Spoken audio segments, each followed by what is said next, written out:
Bonjour à tous. الخير في اللون. Je veux croire que le Seigneur va continuer à nous parler. بغي غادا منغ باللي سيدي ربي مازال الذي يكمل غادي يمسلاي. Il l'a déjà fait tout au long de la journée d'hier et avant-hier. يخدميت يظلي وكذا غني سلي ظلي. Et la Bible nous dit que Dieu nous parle tantôt d'une manière, tantôt d'une autre. اول سيدي ربي قرا باللي سيدي ربي يهضر سوذ من سوذ من يظن. Et parfois on y prend point garde. فيك والو دنترا راس الخبار. Alors, ma prière est que le Seigneur vous donne des forces. تظل غي وكني سيدي ربي غوندي فيك تزمرت. Parce que quand on enchaîne prédication sur prédication, خاطر مرن لحون سكس المذ غير وايض. on n'a même pas le temps de digérer ce qu'on vient déjà de recevoir. ونسعى راه الوقت وكني غنميز غفاينا كني غادي تنفكن يا كان. Et ma prière, c'est que vous puissiez déjà digérer ce que vous venez d'entendre. تظل فيه وكني غيجي يتسلم يا كان اتميزم في اللاس. Et que vous puissiez encore être attentif à ce que je vais essayer de partager avec vous. إذا غني سلام غي وكني غدار مدهن نون وكنا تسلمي ويجي غاد فرقا غي ذون. Et je vais vous dire une chose, c'est même très bien que vous puissiez continuer à digérer ce que vous entendez. بغي غونديني باللي يلها تكمل ما كان تميزم غفاينا كني غي يسلم. Parce que lorsque nous écoutons la parole de Dieu, elle crée la foi en nous. خاطر ما نسلي اول سيدي ربي اول سيدي ربي يخلق ذينا الايمان. Il est dit dans Romains 10 verset 17 ou 7, je ne sais plus exactement. ذي ثفراتي رومانيين 8 17 نوزري غنندا. La foi vient de ce qu'on entend. الايمان 12 17. Et ce qu'on entend par la parole de Dieu. الإيمان يسلد سقوين ينسل أين ينسل يكاد سقوال سيدي ربي. Donc la foi va se créer dans vos cœurs en écoutant la parole de Dieu. هي الإيمان دي خلق ذقولون النون مرات سلم يوال سيدي ربي. Et ça fait que quand vous allez venir vendredi soir dans ce temps de ministère, ذغار مرات روح مس الجمعة ثمديث ذي سواعيني انتظاليث. vous aurez emmagasiné tellement de choses. هذه لي الجمعة ذقولون النون طاس الحوايج. Votre foi aura grandi. الإيمان النون هذه لي نرنا. Et vous allez être prêts à recevoir. يمرني غتيلي مثوجدم يوكني غتطفم. Que ce soit une délivrance, أما ذا سراح. une guérison, أما ذا حلون. une réponse que vous attendez de Dieu, une parole prophétique, une parole de sagesse, une parole de connaissance. Mais attendez-vous à ce que Dieu vous réponde. On va entrer dans un domaine un peu différent de celui que nous venons d'entendre par rapport à Christian, mais c'est ce que je disais tout à l'heure.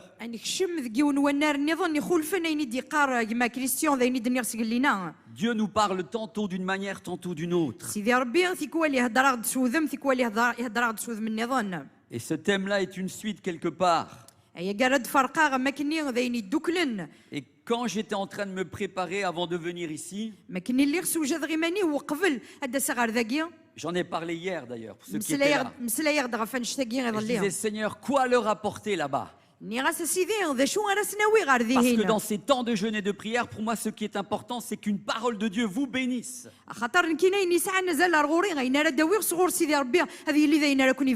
Et alors que je cherchais à savoir quoi apporter, le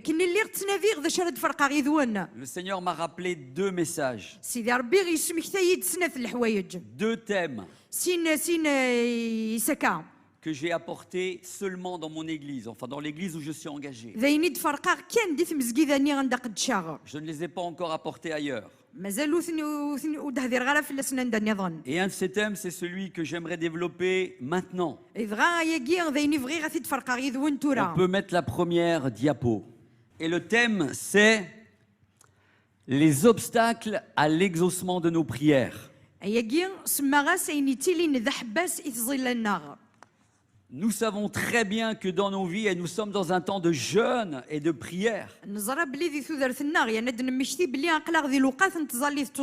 Et peut-être que pour certains, vous priez déjà depuis un certain temps pour des choses.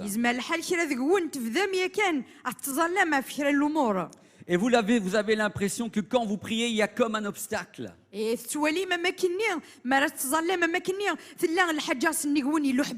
Vous avez l'impression que vos prières ne peuvent pas aller au-delà du plafond.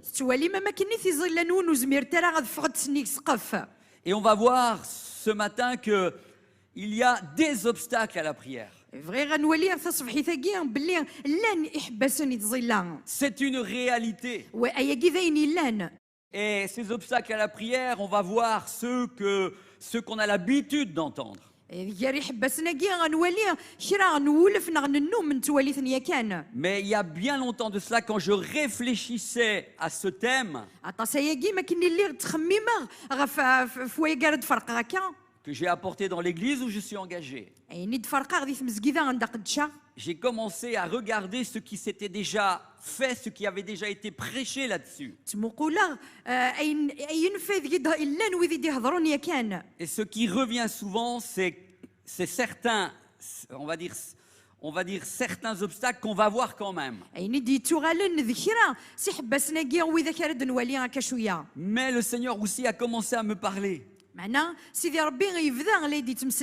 Et il m'a montré aussi des obstacles qu'on n'a pas souvent l'habitude peut-être de traiter dans nos églises.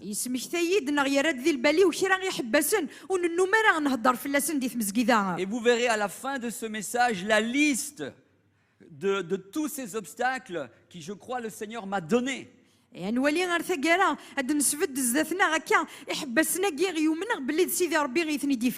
ce sont parfois des choses qu'on ne soupçonne pas. Et tant que nous ne réglons pas ces choses-là, vous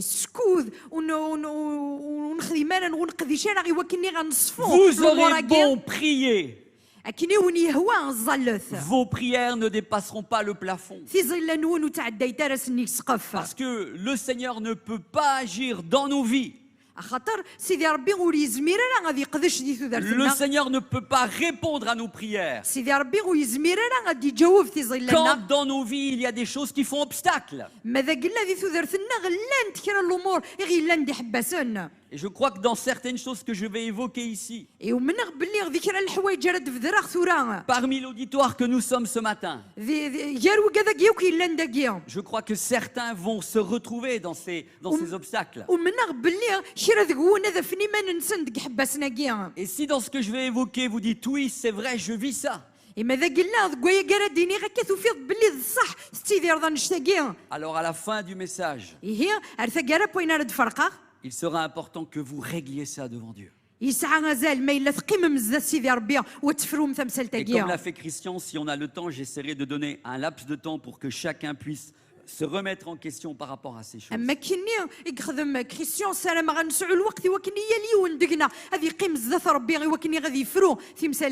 Alors, deuxième diapo. Voyons quelques bases fondamentales de notre relation avec Dieu. Premier point, c'est un verset biblique que nous connaissons tous. Parce qu'il y a dans notre relation avec le Seigneur vraiment des bases fondamentales auxquelles nous devons croire.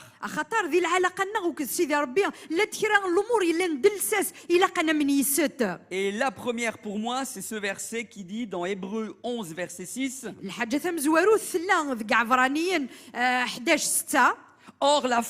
Or, sans la foi, il est impossible de lui être agréable.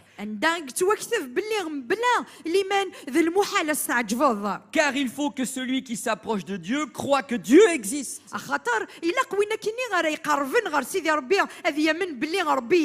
Et qu'il est le rémunérateur de ceux qui le cherchent. Ce premier point est très important. Dans notre relation avec Dieu, nous devons croire par la foi que quand nous nous approchons de lui, nous devons croire que Dieu existe et qu'il est le rémunérateur de ceux qui le cherchent. C'est un point très important. Deuxième point, c'est encore dans Hébreux 4, 4 à 6. Il est dit: approchons-nous donc avec assurance du trône de la grâce, afin d'obtenir miséricorde et de trouver grâce pour être secourus dans tous nos besoins.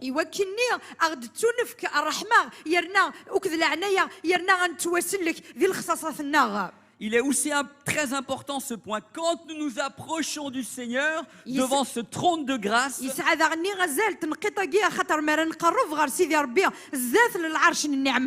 nous devons nous approcher de lui avec assurance pour être secourus dans tous nos besoins. Je ne sais pas si c'est de cette façon-là que vous vous approchez de Dieu. Dieu ne doit pas être un étranger pour nous. Il est un Père qui nous aime. Et quand nous nous approchons de lui, nous devons nous approcher avec assurance. Et comme il est dit, nous trouverons miséricorde auprès de lui. Troisième point. J'ai pris ce verset, j'aurais pu en prendre d'autres. Psaume 4, verset 4. David dit, l'Éternel entend quand je crie à lui. C'est fondamental dans notre relation avec Dieu. Si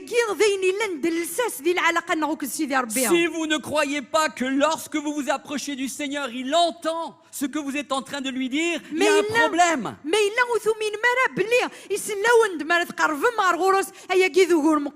Mais David savait que quand il s'approchait de Dieu, Dieu entendait sa prière. Il entendait ses cris. Et on le voit si souvent dans les psaumes. L'Éternel entend quand je crie à lui. C'est fondamental que nous croyions cela. Quatrième point. Psaume 18, verset 7. Là, c'est très imagé, c'est encore David. Et il nous dit, dans ma détresse, j'ai invoqué l'Éternel. J'ai crié à mon Dieu. Et de son palais. Il a entendu ma voix. Et mon cri est parvenu devant lui, à ses oreilles. C'est très important. C'est imagé. Il entend. Il est dans son palais, dans la nouvelle Jérusalem céleste. Mais quand je suis dans la détresse et que j'invoque mon Dieu, est-ce que tu sais qu'il t'entend? Et c'est pour ça que le premier point dit qu'il faut s'approcher de lui avec foi. Parce que sans la foi, il est impossible de lui être agréable. Et sans la foi, il est impossible de croire que Dieu nous entend. Et enfin, dernier point, le 5. C'est encore un autre verset que j'aime beaucoup. Et c'est encore David qui parle. Psaume 34, verset 7. Et là, David dit quelque chose que nous sommes en train de faire dans ce jeûne et prière. Nous nous sommes réunis pour 4 jours pour chercher Dieu, pour invoquer Dieu, sa bonté, sa miséricorde, son intervention. Et j'ai toujours aimé ce verset. Et j'aime me le rappeler dans ma relation avec Dieu. Parce que David dit, j'ai cherché l'Éternel et il ne m'a pas répondu. Non. Allô? Est-ce que vous êtes avec moi? J'ai cherché l'Éternel et il m'a répondu. Et quand on cherche Dieu, vous finirez toujours par trouver la réponse. Vous n'avez pas besoin d'aller voir le pasteur. Vous n'avez pas besoin d'aller voir la sœur qui est très spirituelle. Comme je l'ai dit hier, développez votre relation avec Dieu et apprenez à devenir des chrétiens adultes, des chrétiens authentiques, qui vivent une relation personnelle avec Dieu. Et David dit, quand je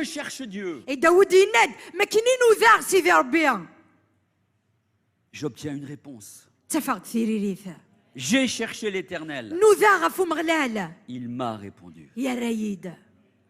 Et peut-être que tu cherches le Seigneur déjà depuis un moment.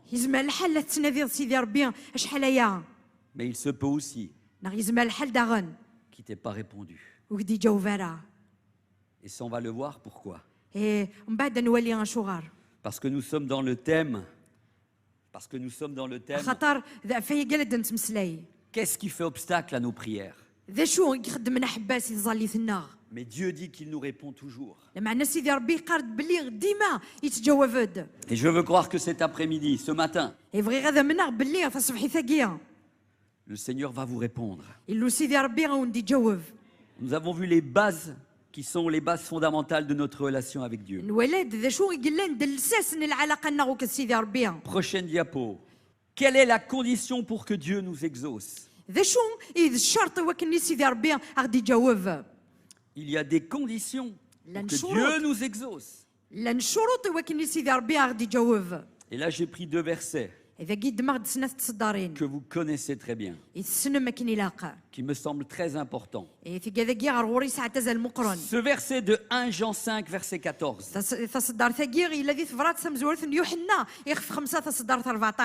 Il est dit, nous avons auprès de lui cette assurance que si nous demandons quelque chose selon sa volonté, il nous écoute. D'autres versions diront, il nous exauce. Nous avons cette assurance que si nous demandons quelque chose selon sa volonté, il nous écoute. Il nous exauce. Oui, mais pourquoi Dieu ne nous exauce pas? On l'entrevoit déjà quelque peu dans ce verset. C'est que peut-être certains parmi vous, vous venez devant le Seigneur, mais vous êtes en train de lui demander des choses invraisemblables. Et vous dites, mais Dieu ne répond pas à ma prière. Je vais te dire une chose. Si tu es en train de prier pour que tu gagnes au loto, ça m'étonnerait que Dieu te réponde.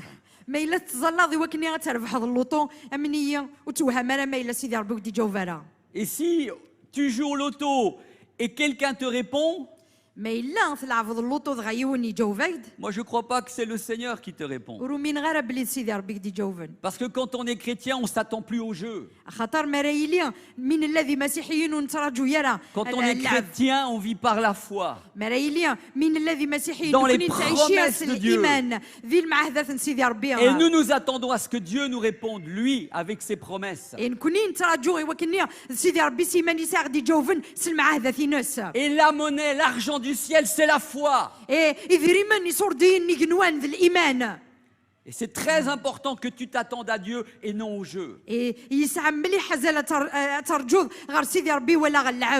alors que je suis en train de partager cela, peut-être certains ici sont concernés. Et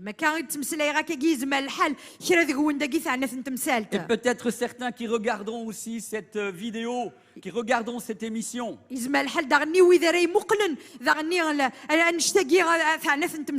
que vous serez devant votre télévision en train d'écouter ce message.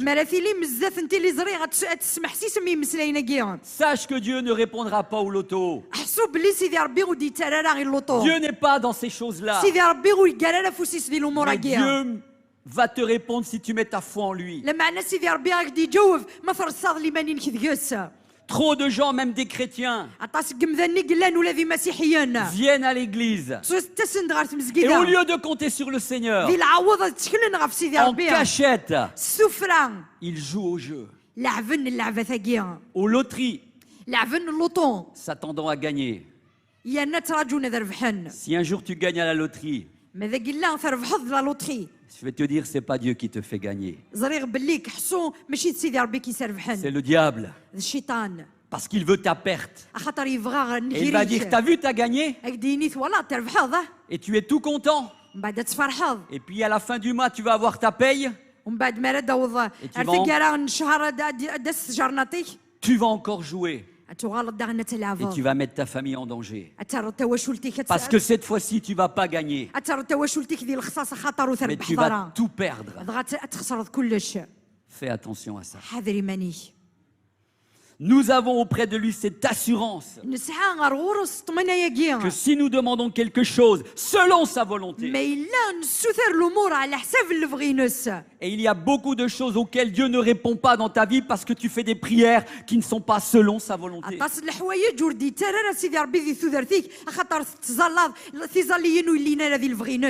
Alors ne sois pas étonné que tu n'aies pas de réponse et que Dieu n'écoute pas. Parce qu'il sait pertinemment que s'il t'accordait ce que tu lui demandes, ce serait ta perte. Ce serait ta chute. Et peut-être ici, il y en a parmi vous qui sont dans la chute parce que vous demandez des choses au Seigneur qui ne sont pas selon sa volonté.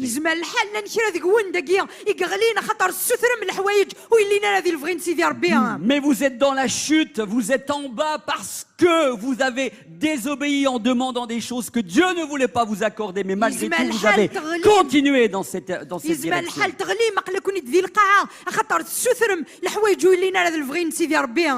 Deuxième point.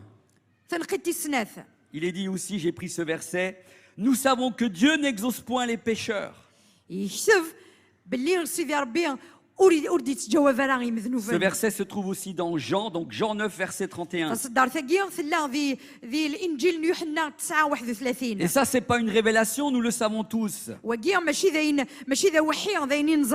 Nous savons que Dieu n'exauce point les pécheurs. Mais si quelqu'un l'honore et fait sa volonté, c'est celui-là, celle-là qui l'exauce.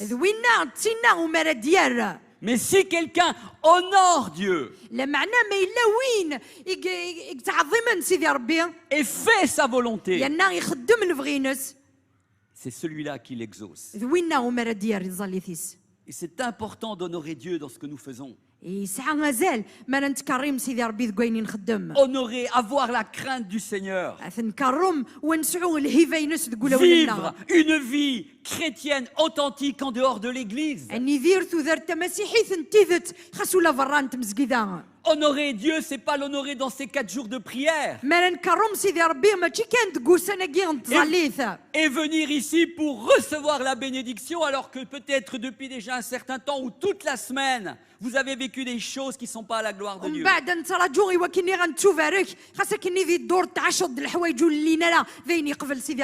Je vous ai dit hier, pour ceux qui étaient là, que c'est ce que nous vivons à la maison qui aura des conséquences lorsque nous venons à l'église. Ce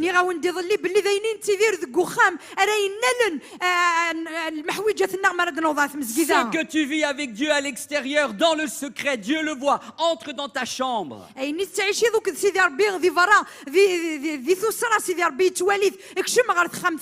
prie ton Dieu là. Dans ce lieu secret. Et ton Père qui voit, il va te le rendre. Et il te le rendra dans ta famille, dans ton foyer. Et ça aura des conséquences dans l'église. Mais dans ce lieu secret qui est ta chambre,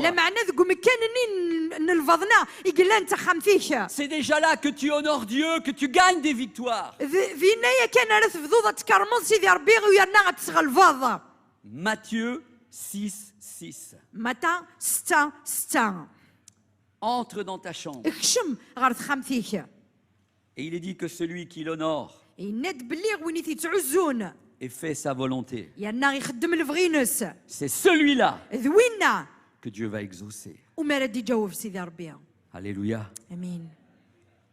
Quelles sont les conditions pour que Dieu nous exauce? Prochaine diapo. Alors, qu'est-ce qui fait obstacle? Alors, qu'est-ce qui fait obstacle à l'exaucement de nos prières?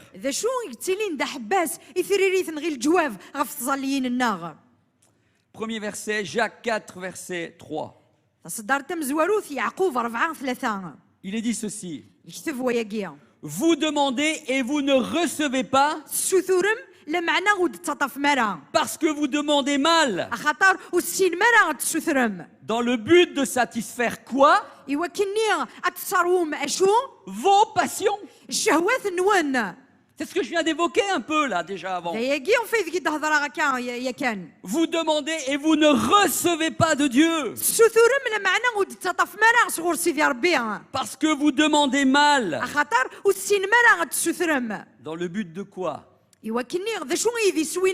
De satisfaire les passions qu'il y a dans nos cœurs. Les passions cachées. Les passions que personne ne voit. Oui, le pasteur ne le voit pas. Oui, même ta femme peut-être le voit pas. Oui, mais celui qui regarde au plus profond des cœurs, c'est le Saint-Esprit. C'est l'Esprit de Dieu. Et tu ne peux rien lui cacher. Et nous venons devant le Seigneur croyant qu'il va nous exaucer alors que derrière il y a des passions, des motivations qui ne sont pas à la gloire de Dieu. Vous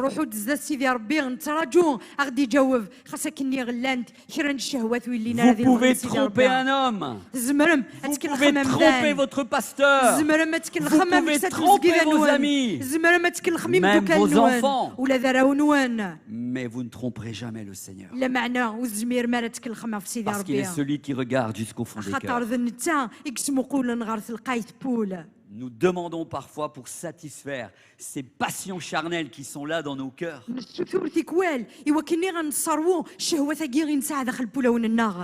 Croyant que le Seigneur va être trompé. Mes amis, vous ne tromperez jamais le Seigneur. Et tant que nous aurons des attitudes avec des passions cachées, le Seigneur ne pourra pas agir dans nos vies. Ça fera obstacle. L'autre verset très connu, Ésaïe 59, versets 1 à 4.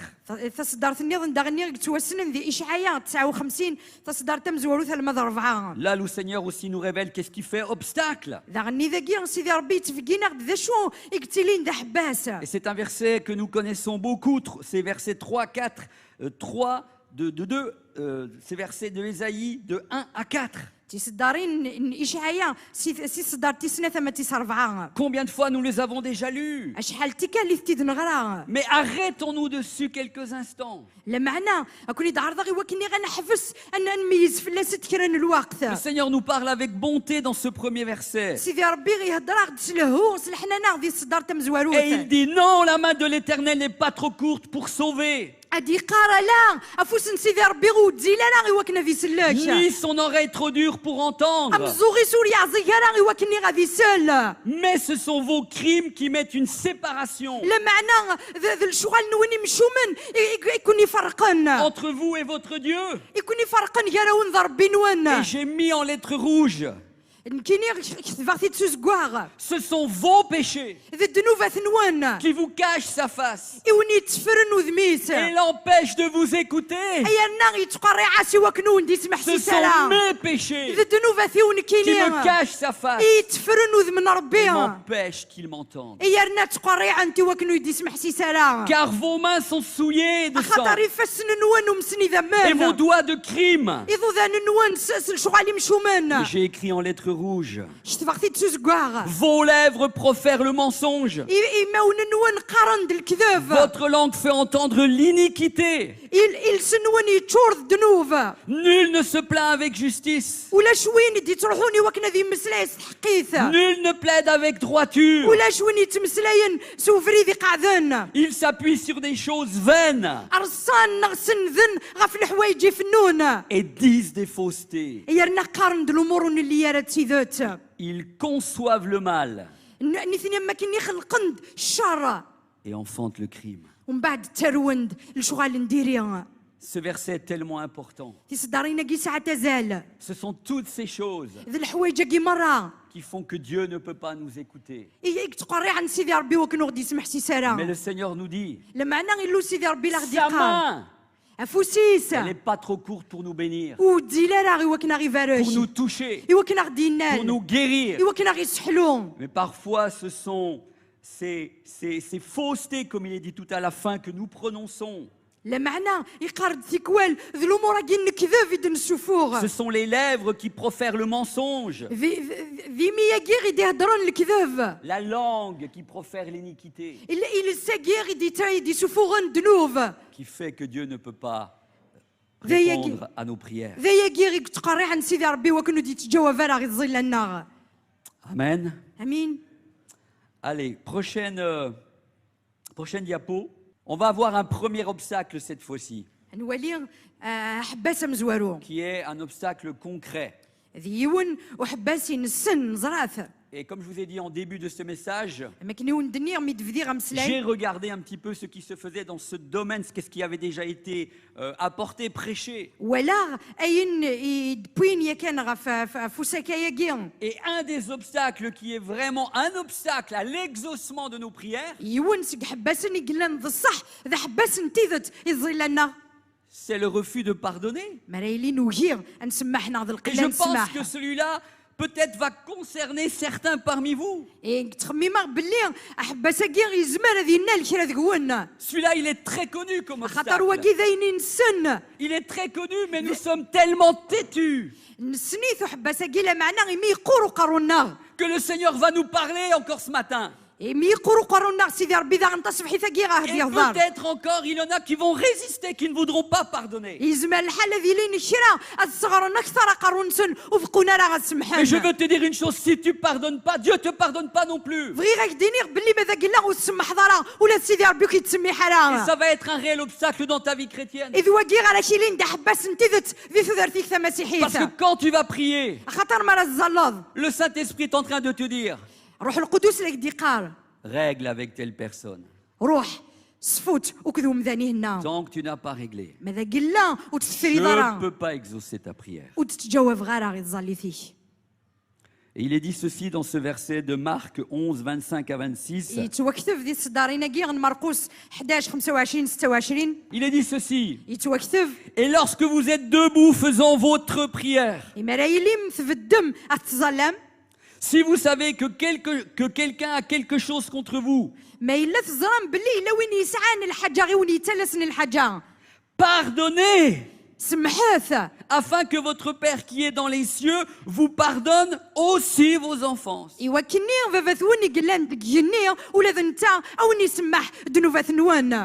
là, nous sommes là en ce moment dans le jeûne et dans la prière.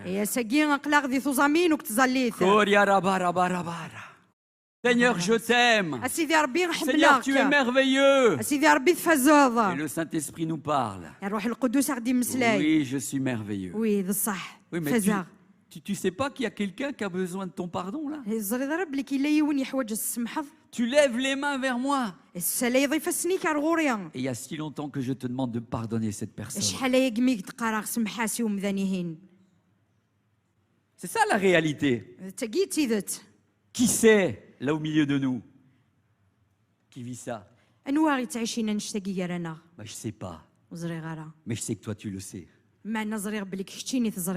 Tu es peut-être là en train de prier, de louer le Seigneur.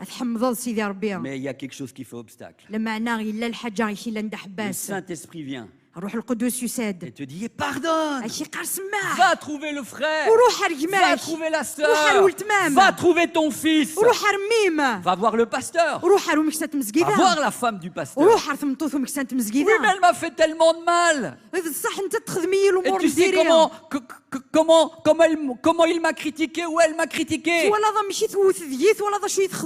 Si tu sais que quelqu'un a quelque chose contre toi, va lui demander pardon. C'est toi qui dois aller lui demander pardon. Et votre Père qui est dans les cieux vous pardonnera vos offenses. Mais écoutez bien le verset 26. C'est la suite. Mais si vous ne pardonnez pas, Votre Père qui est dans les cieux ne vous pardonnera pas non plus vos offenses. C'est très important. Si vous ne pardonnez pas, ne vous attendez pas à ce que Dieu vous pardonne. C'est très important. Ça. Dieu nous a montré le chemin avec Jésus. Il nous a montré un chemin de pardon. Et qu'est-ce que c'est que toutes ces pécadilles? Qu'est-ce que c'est que toutes ces pécadilles, ces petits problèmes? Que parfois nous avons, ah, la sœur m'a pas dit bonjour. Oh, je vais à l'église, le pasteur m'a pas salué. Oh, j'ai entendu telle chose. Pour des pécadilles, des choses qui sont des petites choses, ça y est, on est fâché. C'est rien du tout, ça. Bien sûr qu'il y a des choses un peu plus difficiles où on nous a critiqués, on a porté atteinte à notre réputation. Oui, mais tant que tu ne pardonnes pas, ça va faire un obstacle dans ta vie, à ta vie de prière. Il va y avoir du ressentiment. Il va y avoir de la haine qui va se créer dans ton cœur. Et plus tu vas laisser cette chose à régler dans le temps, plus ça va te miner intérieurement.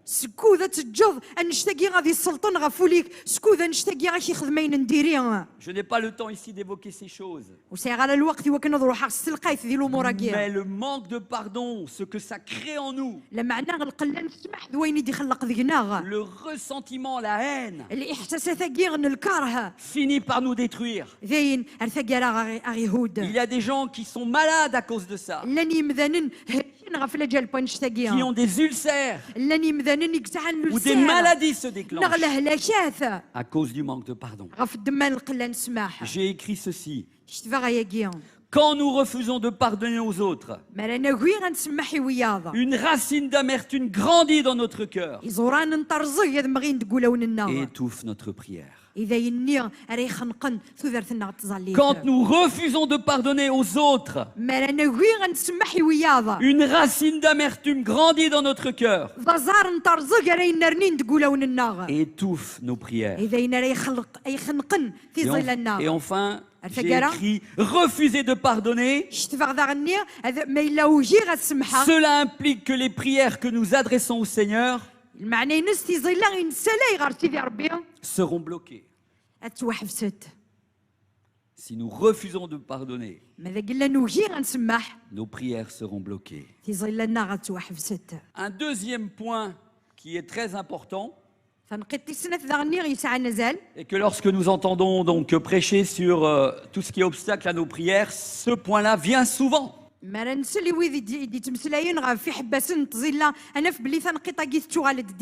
C'est la mésentente conjugale. La mésentente conjugale est vraiment un point qui fait que Dieu, à un moment donné, ne peut pas nous écouter. Ne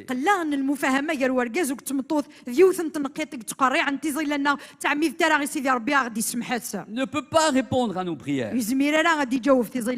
Et pour ça, on va s'appuyer sur ces deux versets. Donc le premier, vous le connaissez, c'est des versets qu'on connaît tous, c'est dans 1 Pierre 3, versets 5 à 7. Il est dit, ainsi se paraient autrefois les saintes femmes qui espéraient en Dieu, soumises à leur mari, comme Sarah qui obéissait à Abraham et l'appelait son Seigneur. C'est d'elle que vous êtes devenues les filles, en faisant ce qui est bien sans vous laisser troubler par aucune crainte. Marie, écoutez-moi. Vous les hommes, écoutez-moi. Marie, montrez à votre tour de la sagesse dans vos rapports avec vos femmes. Comme avec un sexe plus faible. Honorez-les. Comme devant aussi hériter avec vous la grâce de la vie. Honorez vos femmes, les hommes. C'est très important. Trop de maris à la maison sont insupportables avec leurs épouses. Et parfois, quand ils arrivent à l'église, on porte des masques. On joue au bon mari. Le Seigneur voit ces choses. C'est pour ça qu'il est dit à la fin, j'écris en rouge, qu'il en soit ainsi. Afin que rien ne vienne faire obstacle à vos prières.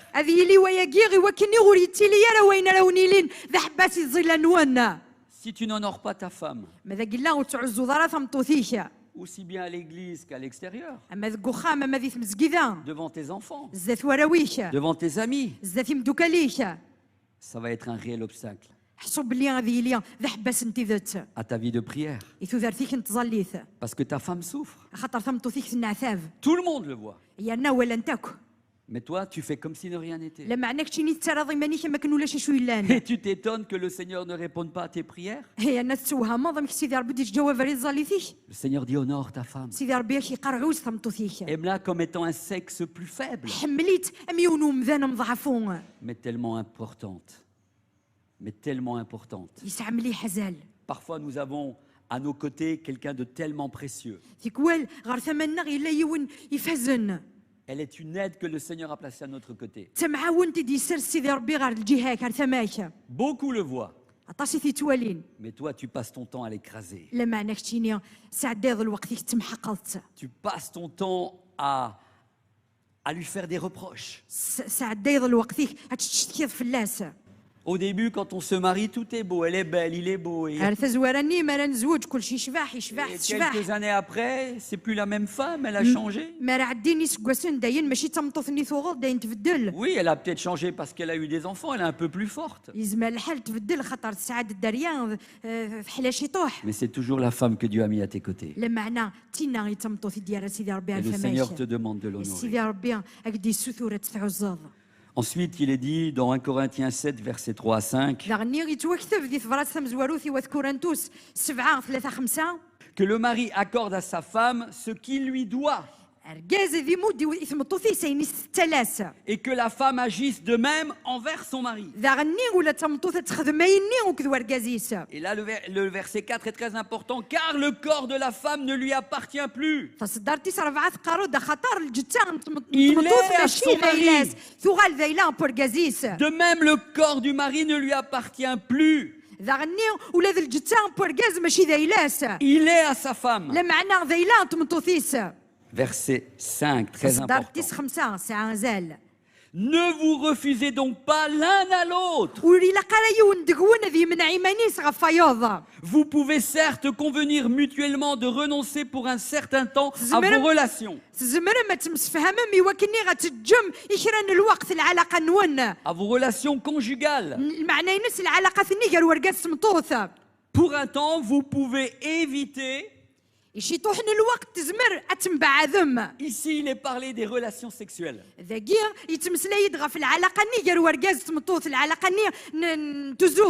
N'oubliez pas que la sexualité, c'est Dieu qui l'a créée. Et c'est quelque chose de beau. C'est ce que le monde en a fait qui n'est pas beau. Mais les relations sexuelles dans le cadre du mariage, mariage, c'est quelque chose que Dieu a voulu. Et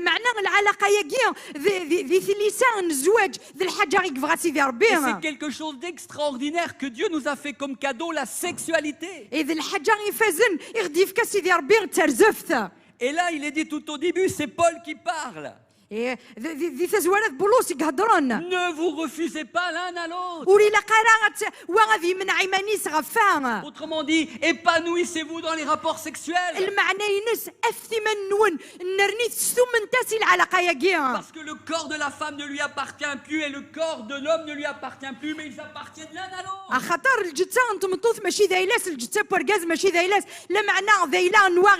Et Dieu a voulu que dans le mariage, il se passe des temps de bénédiction dans les rapports sexuels. Et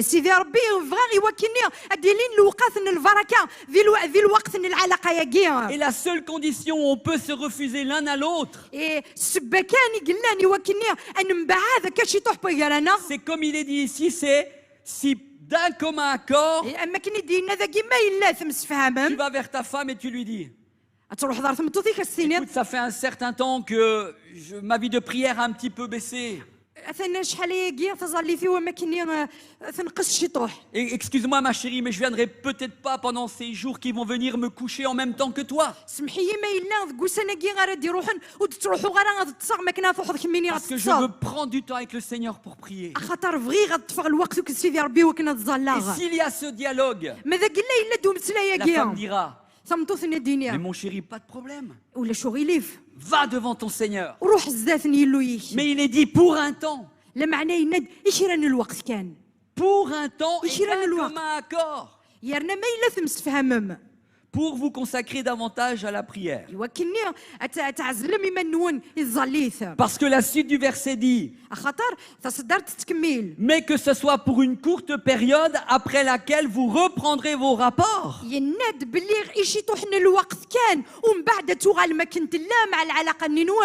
Comme auparavant. Il ne faut pas donner à Satan le moyen d'exploiter votre incapacité de dominer vos instincts.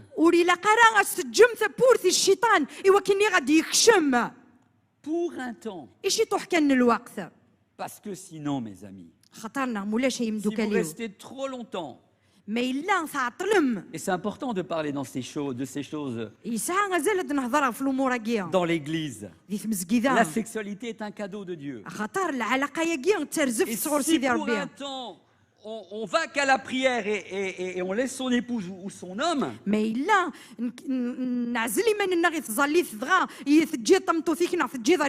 Seigneur dit il ne faut pas que ça dure trop longtemps. Parce que Satan va venir dans tout ça. Parce que le diable sait très bien que l'homme et la femme ont des besoins. Et si ça fait trop longtemps que vous n'avez pas de rapport sexuel, et que les envies sont là, les instincts sont là, si ton épouse ne te donne pas ce qu'elle doit te donner, et si tu ne donnes pas ce que tu dois donner à ta femme, le diable va s'en mêler. Et tu vas commencer à convoiter d'autres femmes.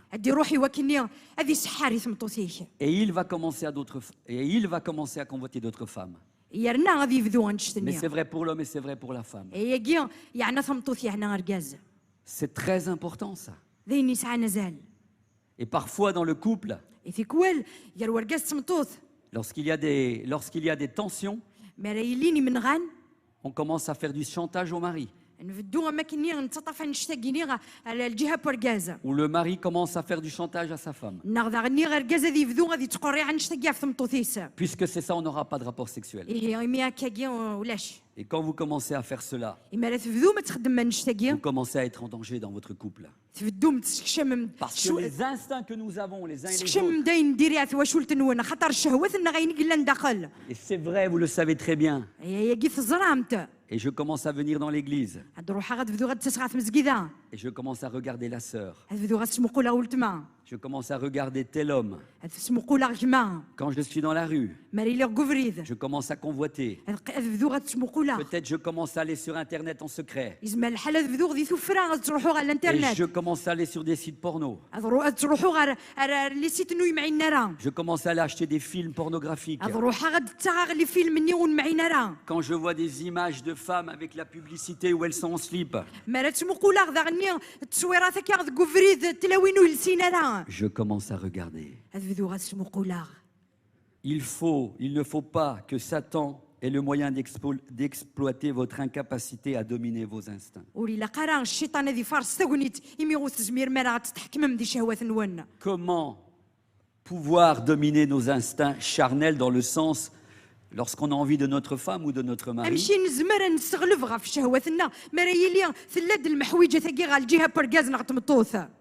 C'est comme il est dit, ne vous privez pas l'un de l'autre. Si ce n'est d'un commun accord. Et je sais une chose. Des couples qui vont bien, c'est des couples où la sexualité va bien. Des couples qui vont mal, c'est souvent lié à ce que la sexualité ne va pas non plus. Et ma prière est que rien ne vienne faire obstacle à cela. Et que si vous rencontrez des problèmes dans ce sens, allez voir un conseiller conjugal. Des frères et sœurs qui font de la relation d'aide. Ou allez voir votre pasteur. Donc je termine en disant ceci. La discorde dans les foyers est un obstacle évident à la prière. Dans le couple, chacun doit faire de son mieux pour vivre une relation d'amour et de respect selon les valeurs bibliques. C'est la condition primordiale afin que rien n'entrave la vie de prière du couple. Amen. Retenez bien cela. Allez, troisième obstacle. Alors là, c'est une des choses qu'on n'a pas spécialement l'habitude d'entendre dans les obstacles à la prière. Si les deux premiers obstacles, le manque de pardon et la mésentente dans le couple, est très connu dans ce que nous entendons. Par contre, les paroles vaines et les paroles insensées, c'est pas souvent prêché.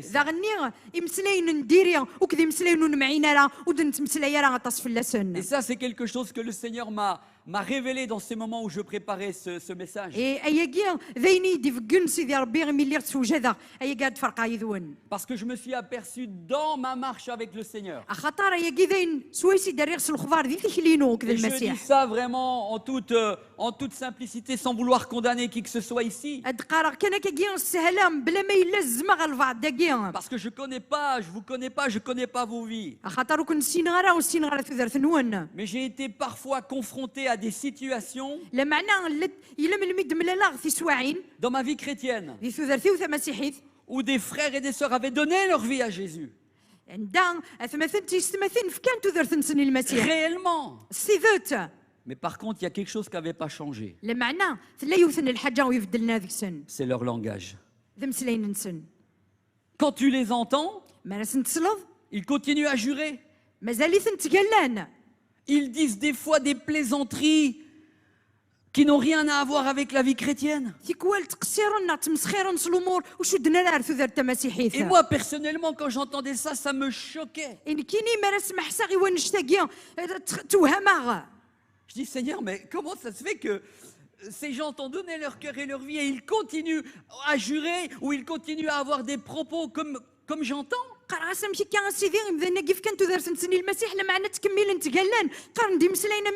Si nous avons donné notre vie à Jésus, s'il y a bien une chose qui doit changer, c'est les paroles. On ne doit plus continuer à parler comme avant. Autrement, les gens du monde, lorsqu'ils vont nous voir, et quand tu vas leur dire, mais je suis chrétien, ouais, tu es chrétien, mais tu continues à jurer. Je t'entends au travail, tu es toujours en train de raconter des histoires sales. Et tu me dis que tu es chrétien. Et vous savez, les gens, ils regardent notre vie. Et ça commence par les paroles. Et c'est très important que nos paroles changent. Et il est dit dans Matthieu 12, verset 36. Or, je vous dis que les hommes rendront compte au jour du jugement de toutes les paroles vaines qu'ils auront dites. Ça peut pas être plus clair. Toutes ces paroles insensées, des paroles qui n'ont rien à voir dans la bouche d'un chrétien, un jour le Seigneur nous demandera des comptes.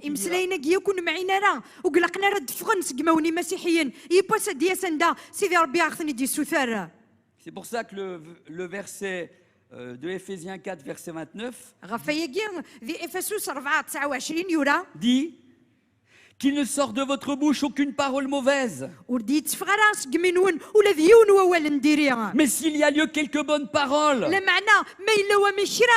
qui servent à l'édification et communiquent une grâce à ceux qui l'entendent. Ça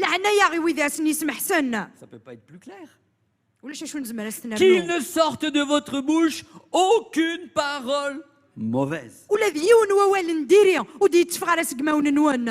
Mais s'il y a lieu quelques bonnes paroles qui servent à l'édification et communiquent une grâce à ceux qui l'entendent. Toujours dans Éphésiens 5 cette fois-ci, 3 à 4. Il est dit que l'impudicité, qu'aucune espèce d'impureté et que la cupidité ne soit même pas nommée parmi vous. Écoutez bien. Ainsi qu'il convient à des saints. Qui c'est les saints? C'est pas les gens du monde. Le Seigneur s'adresse à nous. C'est nous les saints. Ainsi qu'il convient à des saints. Verset 4. Qu'on n'entende ni parole déshonnête, ni propos insensés, ni plaisanteries, choses qui sont contraires à la bienséance. Qu'on entende plutôt des actions de grâce. Autrement dit, des remerciements au Seigneur. Je ne vais pas commenter davantage, mais c'est tellement clair. Prochaine diapo, j'ai continué avec ce même verset. Que le temps passe, je sais que je dois aller vite maintenant. Donc le même verset, j'ai essayé de le prendre dans diverses traductions.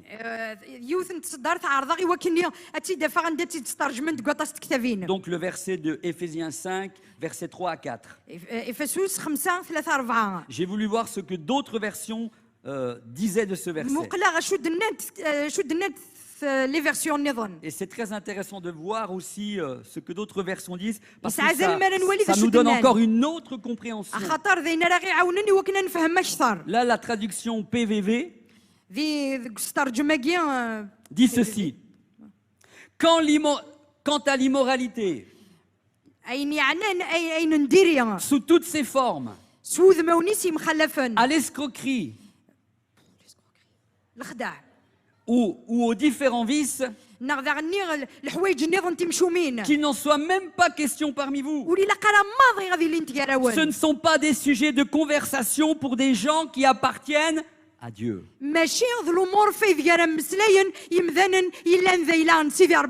Ce ne sont pas des sujets de conversation pour des gens qui appartiennent à Dieu. Fini les propos indécents. Les histoires grivoises et les mots équivoques. Tout cela n'a plus de place parmi les chrétiens. Tout cela n'a plus de place parmi les chrétiens. Toujours le même verset avec la traduction PDV. Vous appartenez à Dieu. Donc chez vous, on ne doit même pas entendre parler de certaines choses. Par exemple, faire toutes sortes d'actions immorales et mauvaises.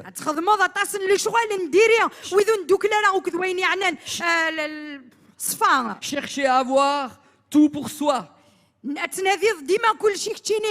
Pas de paroles grossières. Ni stupides. Ni sales. Cela ne se fait pas. Mais quand vous parlez, faites-le plutôt pour remercier Dieu. Et on fait encore une dernière traduction, prochaine diapo. Éphésiens 5, 3 à 4, la traduction NBS. Que l'inconduite sexuelle, l'impureté sous toutes ses formes, où l'avidité ne soit même pas mentionnée parmi vous, comme il convient à des saints. Pas de choses choquantes. Pas de propos extravagants. Pas de bouffonnerie. Cela est malséant. Mais plutôt des actions de grâce. Et j'ai noté ceci en conclusion. Il n'est rien qui révèle plus rapidement et plus réellement le manque de spiritualité d'une personne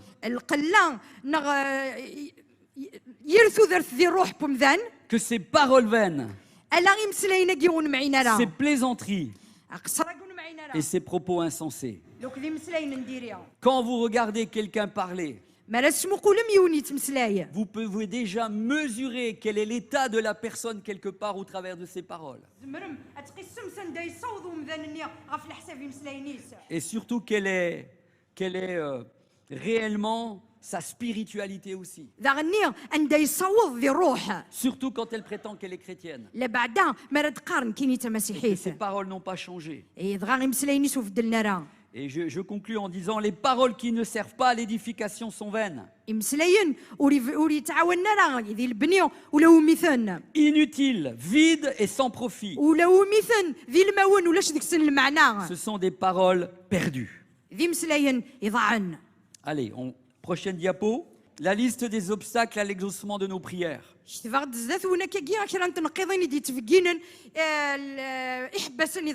Donc j'en ai cité 3. Donc les prières, les paroles insensées, le manque de pardon et la mésentente conjugale. Mais voilà la liste de ce que moi j'ai trouvé et j'aurais pu mettre à côté de chaque point un verset. Dans cette liste on trouve l'orgueil. L'orgueil est vraiment un obstacle à ce que Dieu exauce nos prières. Et je n'ai pas le temps cet après-midi de pouvoir tout développer. Mais l'orgueil est quelque chose de terrible. L'idolâtrie, l'égoïsme, l'incrédulité, la haine, l'hypocrisie, le mensonge, la jalousie, les injures, la critique, la malhonnêteté, les paroles vaines, on l'a vu, le manque de pardon et la mésentente conjugale. Et la liste n'est pas finie. Vous pouvez encore en rajouter. Moi, c'est ce que j'ai déjà pu trouver. Mais il y a encore d'autres domaines qui parfois font obstacle à la prière. Allez, dernière diapo. Ma conclusion. Je dis ceci. Je conclus avec 1 Jean 1, verset 9. Si nous avons péché dans ces domaines que j'ai cités au niveau de la liste, ou au niveau de ces 3 obstacles, la mésentente conjugale, les paroles vaines et le manque de pardon, je veux vous dire qu'il y a de l'espoir pour nous aujourd'hui. Parce que nous avons un Dieu qui pardonne. Il suffit simplement de lui confesser nos péchés, de lui confesser nos fautes, et le Seigneur va nous pardonner. Et j'aime ce verset de 1 Jean 1, verset 9, que nous connaissons tous. Et il est dit, si nous confessons nos péchés, il est fidèle et juste pour nous les pardonner et pour nous purifier de toute iniquité. Si vous avez péché dans un domaine que j'ai cité, mais si vous le confessez en cette fin de matinée, ayez l'assurance que Dieu va vous pardonner pour que quelque chose de nouveau continue et vous puissiez à nouveau retrouver votre relation avec le Seigneur sans que rien ne fasse obstacle. Amen. Et je termine avec le verset 1 Pierre 1, verset 15. Mais comme celui qui vous a appelé est saint, vous aussi soyez saints dans toute votre conduite, selon qu'il est écrit, vous serez saints, car je suis saint. Vous aussi soyez saints dans toute votre conduite. Amen. Je vous invite à baisser vos têtes. Alléluia. Seigneur, je veux te bénir.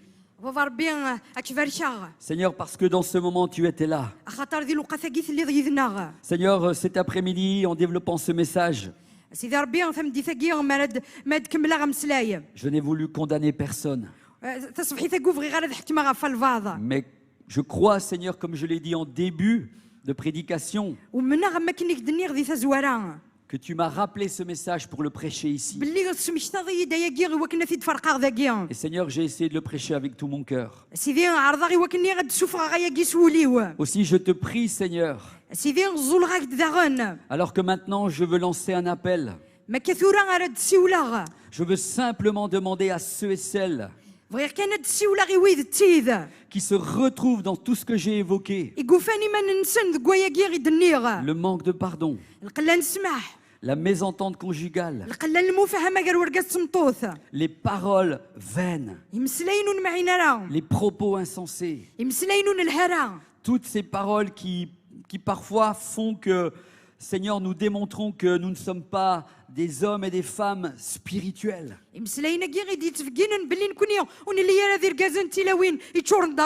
Et qui montrent plutôt, Seigneur, que nous portons un mauvais témoignage. Mais il y a aussi l'orgueil, la malhonnêteté, le mensonge et toute cette liste que j'ai évoquée. Je prie que dans ce moment maintenant, Vous qui êtes en train de m'écouter et qui êtes dans l'auditoire, si vous vous retrouvez dans cette liste ou dans ces 3 points que j'ai évoqués, j'aimerais simplement vous demander de vous lever à votre place. Et j'aimerais prier en conclusion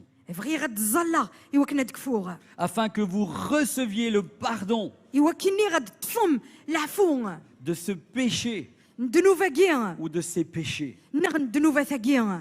Oui, je veux le faire avec tout mon cœur. Parce que je crois en ce que dit 1 Jean 1 verset 9. Si nous confessons nos péchés, il est fidèle et juste pour nous les pardonner et pour nous purifier de toute iniquité. Seigneur, je prie maintenant, Seigneur, que tout cet auditoire qui est devant moi, mais je prie aussi que ceux qui regarderont cette vidéo et qui seront devant leur poste de télévision vont se retrouver également dans ce qui a été dit. Et bien chez vous, vous pourrez aussi vous mettre à genoux afin que vous receviez aussi le pardon. Parce que le Seigneur veut aussi te l'accorder. Je me tourne maintenant vers l'auditoire. Et je veux maintenant, Seigneur, te prier pour ceux et celles qui ont besoin de pardonner, Seigneur. Qu'aujourd'hui même, ils puissent aller trouver la personne. Ils puissent prendre le téléphone et aller dire: je te demande pardon. Parce que le Seigneur m'a pardonné. Et j'ai compris aussi que je ne peux plus continuer avec cette situation. Mais je viens te demander pardon. Parce que je veux être en règle avec toi et avec le Seigneur. Et vous savez, la personne qui vient dans votre esprit maintenant, ou les personnes qui viennent dans votre esprit, et je vous en prie, si vous êtes dans ce cas, et si vous vous êtes levé, obéissez. Allez voir la personne. Peut-être que vous dites: ce n'est pas moi, c'est la personne qui m'a fait du mal. Allez la voir. Et vous verrez qu'il va y avoir des moments de pleurs. Des moments où vous allez vous serrer dans les bras. Et vous et cette personne vont être libérés. Parce que le Seigneur va vous donner la force de le faire. Au nom de Jésus. Pour ceux qui ont des problèmes dans les couples, et il y en a certainement ici, si vous connaissez des difficultés de mésentente par rapport au rapport sexuel, ou même c'est au-delà des rapports sexuels, il y a maintenant une tension qui est là, des disputes sans arrêt. Vous pouvez aller trouver votre épouse. Ou vous pouvez, vous, Marie, aller trouver votre épouse et lui dire: ma chérie, je te demande pardon parce que je n'ai pas été correct avec toi. Et le Seigneur va amener à nouveau une bénédiction dans votre couple. Parce que peut-être que vous allez pleurer dans les bras l'un de l'autre. Et peut-être que dans ce moment-là, vous allez à nouveau pouvoir vous dire: je t'aime mon mari, je t'aime ma femme. Et je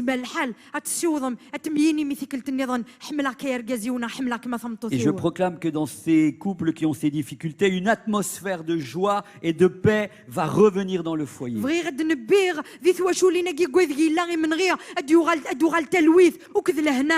Parce que le Seigneur va restaurer vos relations. Et je le dis au nom de Jésus. Au nom de Jésus. Que les couples qui sont concernés retrouvent la bénédiction du Seigneur. Maintenant, je ne vais pas citer toutes les autres choses. Je fais une prière générale. Seigneur, pour toutes les autres choses que j'ai citées, je prie maintenant, Saint-Esprit, que tu touches encore les cœurs dans ces domaines et que chacun s'examine et que là où il a besoin de changer, parce qu'il y a de l'orgueil, parce qu'il y a des paroles qui ne sont pas à ta gloire, parce qu'il y a le mensonge, je prie maintenant qu'ils reçoivent le pardon. Au nom de Jésus.